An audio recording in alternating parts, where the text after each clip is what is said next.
The first memory of contact that I can trace back, I was just 5 years old. We were staying with family over the holidays. The house was quiet across the blackness.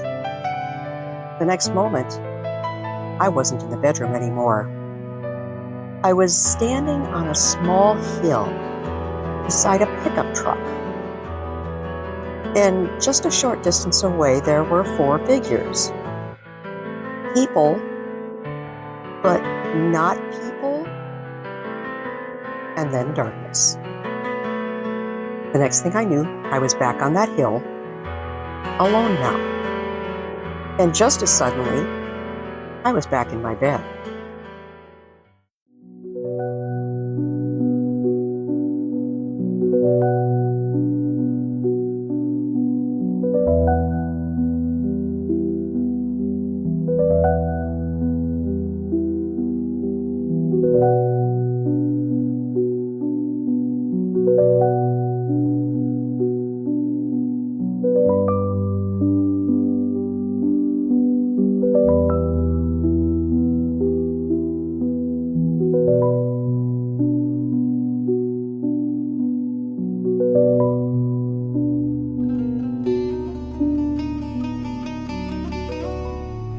Some stories are too old to trace. Stories of visitations, lights in the sky, beings who step through the veil into our world. Some call them angels, some call them spirits. Some people call them star people, and then others call them invaders. But across every culture and every continent and every era, these stories appear. Always with the same unsettling question: who or what has been reaching out to us? And why do they choose to appear? Tonight we explore the veil of contact.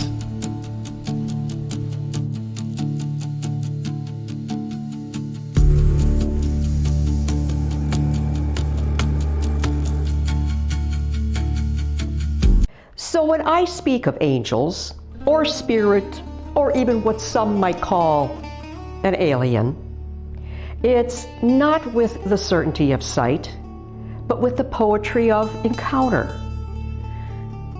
Small orbs hovering at the edge of vision, pulsing with colors that seem alive.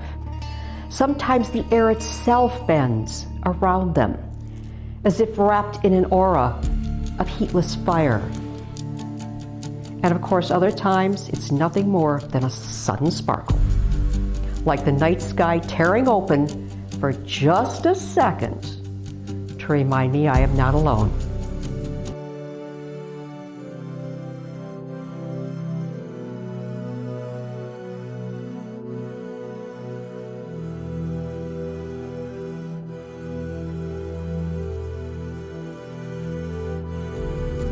Our oldest records speak of contact. In Sumerian myths, the Anunnaki were described as sky beings, descending from the heavens, offering knowledge, demanding worship. In the Hebrew book of Enoch, preserved in the Ethiopian Bible, but lost from most Western canons, there are tales of the Watchers, angels who descended to earth. They taught forbidden arts, metalworking, astrology, enchantments, and they left behind offspring, giants known as the Nephilim. According to scholar Michael S. Heiser, these weren't myths to ancient people. They were serious cosmological accounts of how the divine interacted with humanity.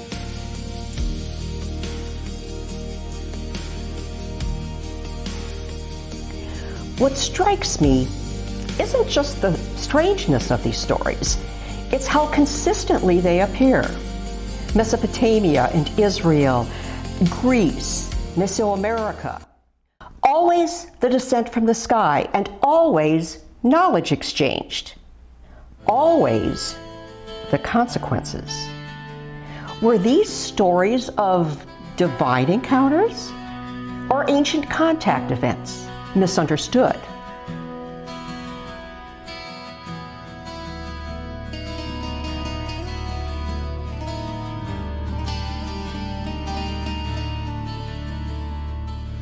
Whispers in the silence,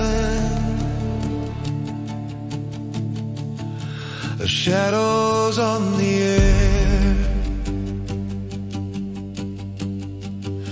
a trembling light is calling.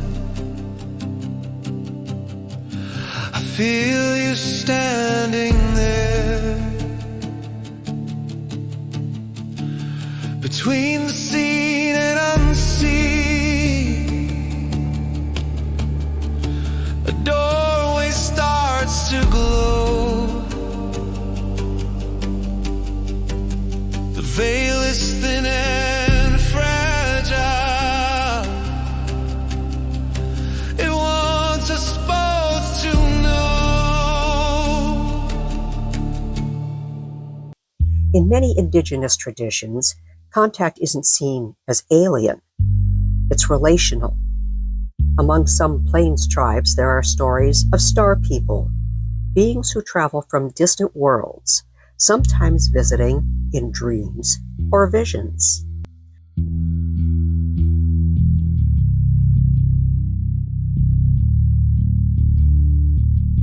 Among the Sunni and Hopi, the Kachinas are described as powerful masked beings who bridge the worlds.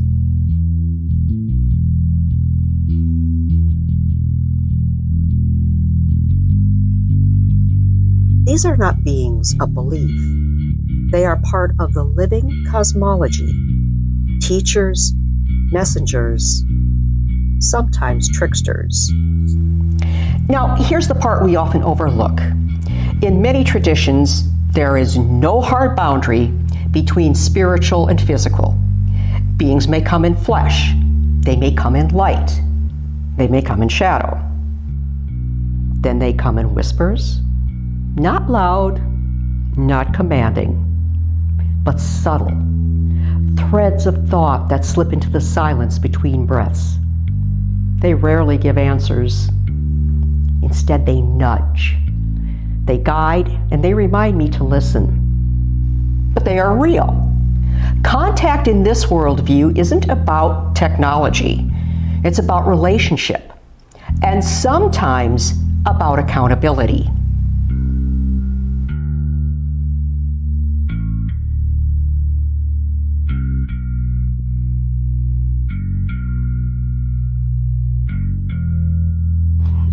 You know, people often ask me, how do angels actually make contact?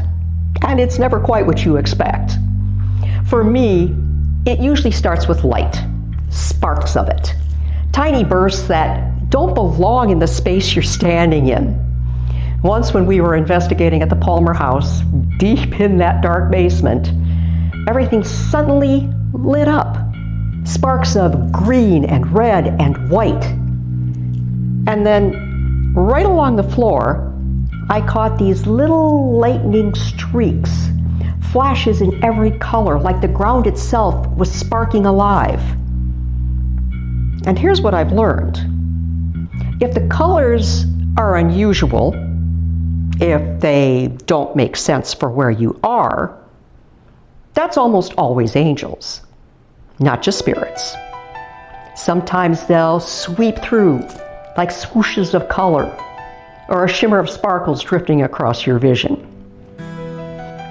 I've even seen enormous floating eyes fading in and out of view, like something watching, but not in a frightening way. Fast forward to the modern world. The language shifts, but the patterns remain.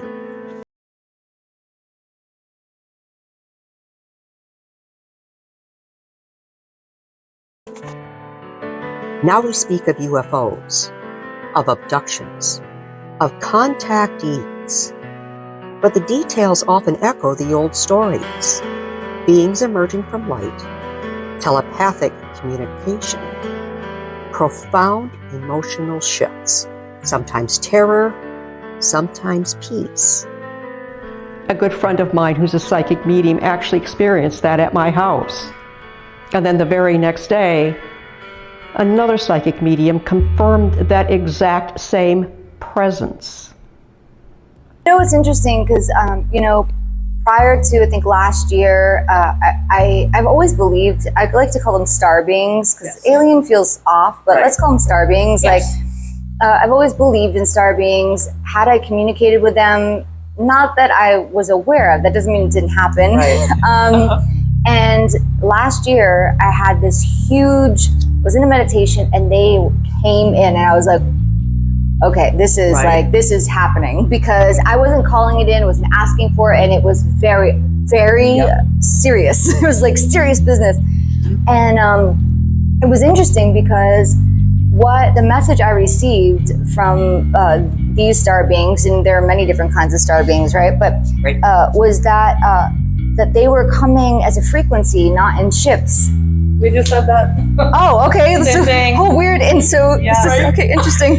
And so that people are going to be really confused, because it's going to be like telepathic. It's going to be a frequency. They're not going to know the difference between their thoughts and whatever this energy is. And then people are going to start to be like spinning out, right? And it's like, so I was like, oh, wow, that makes a whole lot of sense, because if you work as a medium or psychic, like, we receive information telepathically all the time, right? And energy comes in that way, and if you're not trained, it's very confusing, and you don't know what's happening, right? But then when I felt the energy of these beings, it was so intense. But thank God, I've been doing mediumship like professionally for a long time, like over 15 years, right? So I'm like, okay, I knew how to navigate it mostly. Yes. But if you don't know, it'll freak you out. It will freak you out. Yeah. You know?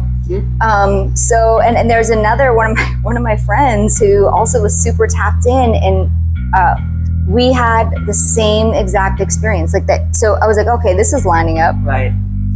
You just had it? I'm like, what's Last night. All right. Yeah. So that's weird. And right? that was the first, because I've never communicated. I've astro traveled. Yeah. No worries. But he's like, oh, you can understand me. And I'm like, yes, and you're freaking me out because you look like one. I just could see the head. And he's like, we're layers, and we're going in and out of your frequency, and everything. You can hear me telepathically, and I'm like, I can hear you. Yeah. And you're probably understanding everything that I'm saying. And my guys are like, don't worry, just breathe, because I can feel my little heart going a little bit faster, and they're like, you got this. Everything's good. And he said, we're going to start tapping people. Many experiencers report encounters with beings who appear almost familiar. Another good friend of mine had an imaginary friend as a kid. But looking back now, he's convinced it wasn't at all imaginary. It was an angel walking with him. My earliest memory is when I was in preschool, and my best friend is Tommy, and him and I were just always side by side. One day going to music class, first ones to the class always got to sit on the bench at the piano. Well, it's just Tommy and I sitting at the bench, and a little girl on the floor next to me asked me if I can scoot over so she can get on the bench with me. I said, I can't, because Tommy's sitting next to me. There's no room. I turn over to look at Tommy, and he's not there. So I, confused, look over back at the girl. She says, Tommy doesn't exist. No one in our class is named Tommy. So I'm just looking down, I scoot over, let her up. At the end of the day, we get back to our class, and Tommy's standing in the middle of the class with a shoebox. He just walked up to me and says, he's got to go. He will return. Traveling to Ireland with him, we saw the same thing. Angels everywhere. In swooshes of color, sparks of light dancing through the air, like the land itself was alive with them. And here's a thought. Studies show that about 65% of adults admit to still having imaginary friends. But what if they're not imaginary at all? What if they're angels, still making contact, quietly, gently, just waiting for us to notice?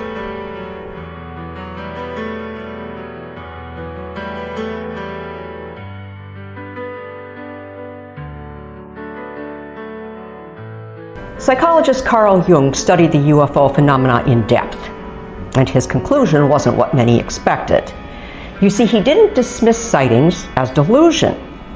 Instead, he believed they represented a modern myth, a living symbol of our longing for connection with something greater.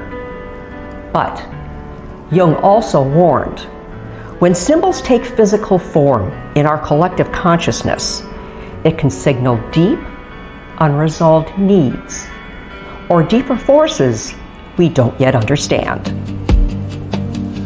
Footsteps in the ether, echoes in the flame. Every breath a question, every star a name.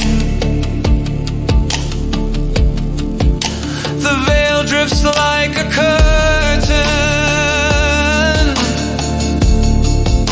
woven out of night. Pull it back so gently. Step into the light. Through the veil of contact, the worlds begin to meet. Hearts align in silence, where time and space retreat. Eyes that never open, now see the hidden side. Through the veil of contact, your spirit touches mine. Many psychologists who study contact phenomena find a fascinating pattern. People who've had these experiences often emerge transformed. Some develop new spiritual insights. Others report unexplained healings or creative bursts. But many also describe a profound sense of being chosen, a sense of destiny or dread.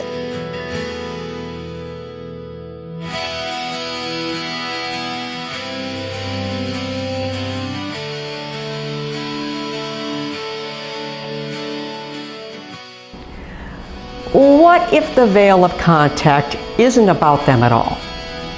What if it's about us? The ancient Greeks believed in guidance, spirits that weren't fully gods or mortals, but messengers between realms. They weren't inherently good or evil. They simply delivered what we were ready or unwilling to face. Perhaps some encounters with otherworldly beings aren't about outside visitors. Perhaps they're about unlocking something buried within us.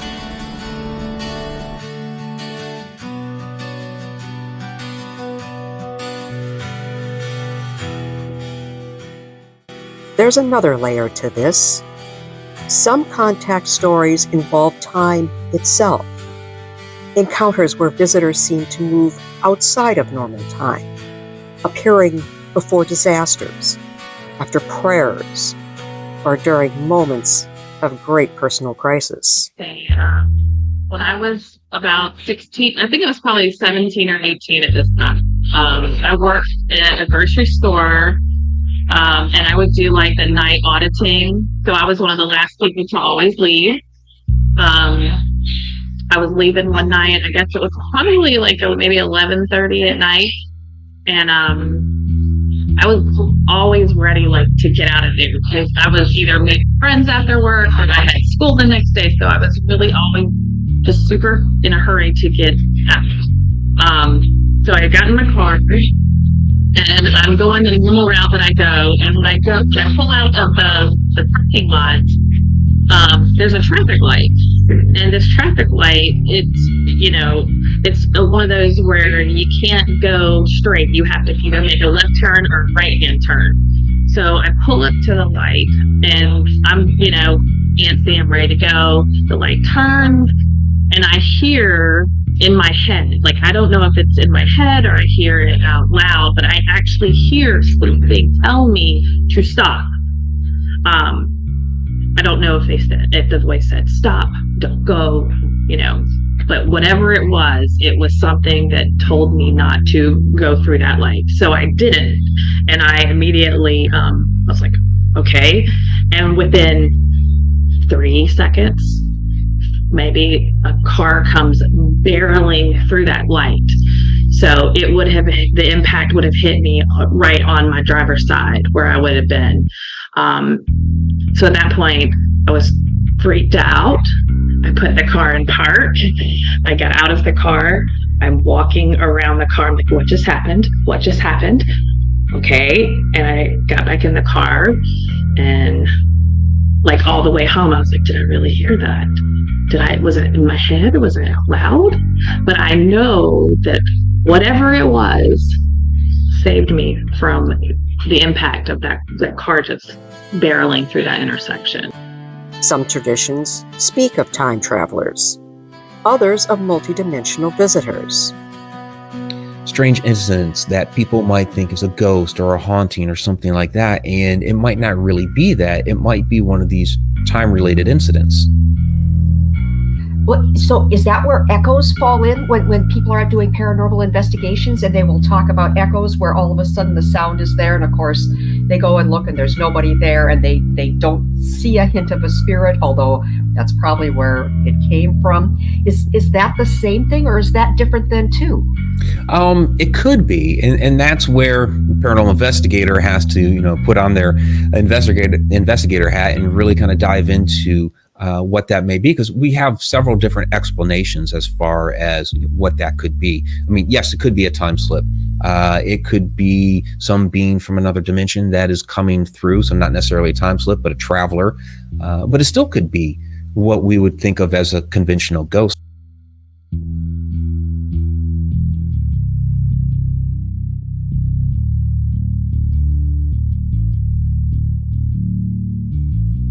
The Norse told of Nornir, fates who weave the past, present, and future. In Egyptian mythology, the god Thoth was said to travel between worlds, carrying the knowledge of time itself.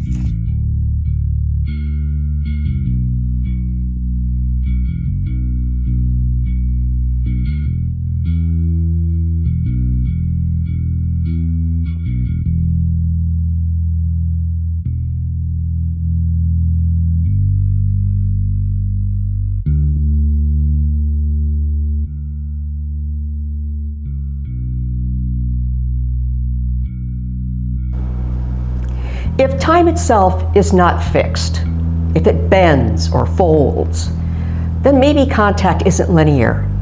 Maybe we're not just visited from distant stars. Maybe some visitors are echoes from our own future, or fragments of ourselves from parallel streams of reality. Maybe the ones we fear are us.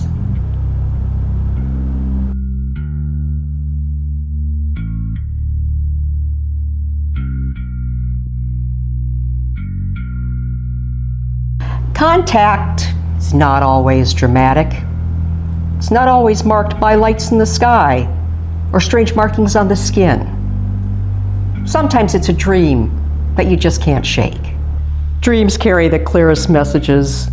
I'll wake with fragments, a symbol, a place, a face, or a single line of song. Lyrics looping through my mind as if someone chose them just for me, not random. A synchronicity too precise to ignore. A sudden sense of presence in an empty room. And sometimes it's the slow realization that we've never been alone, that we've been watched, guided, tested, Contact asks us to look carefully, to stay skeptical, but not dismissive, because the veil doesn't just separate us from the unknown, it connects us, and sometimes it whispers back.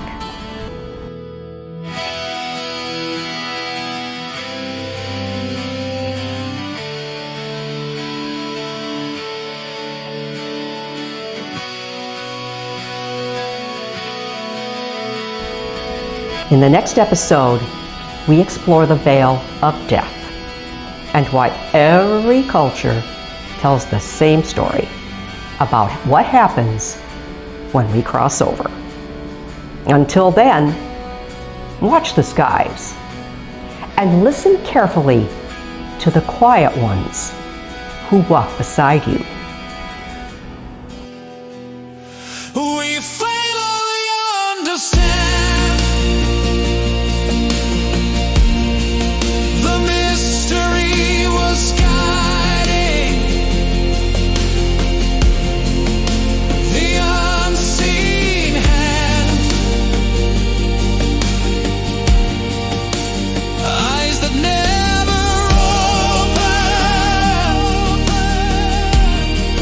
awaken to the sign through the veil of contact. Your spirit touches mine.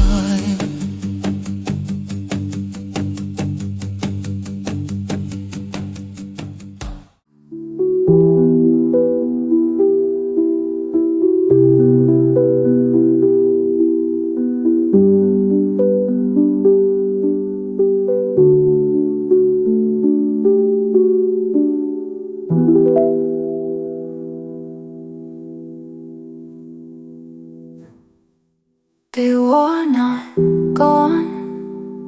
You are not